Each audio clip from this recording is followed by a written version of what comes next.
Riccardo Croci, quest'anno Alberto da Giussano, questa mattina con una parte della Compagnia della Morte ha provato un po' la pista e il fondo. Riccardo, presentaci chi c'è al tuo fianco e dici un po' le tue emozioni di oggi.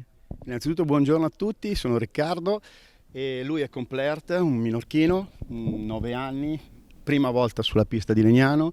Io l'ho già testata credo da 10 anni a questa parte, prima come cavaliere, adesso ho il compito di dover così apparire come Alberto da Giussano, quindi orgoglioso comunque di essere questo personaggio, insomma.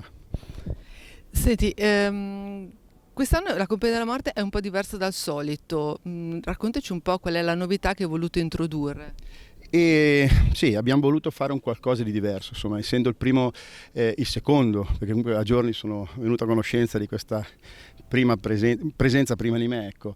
Niente, abbiamo voluto fare un qualcosa di diverso. Generalmente siamo abituati a vedere una Compagnia della Morte con cavalli dal manto non tutti uguali, grigi, morelli, bai. Quest'anno ho voluto portare la novità di averli tutti morelli.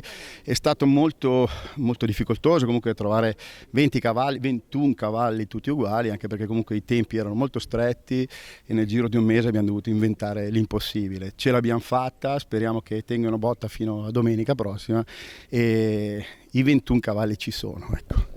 Allora in bocca al lupo, buona cavalcata. Grazie mille, ci vediamo domenica prossima. Grazie a voi.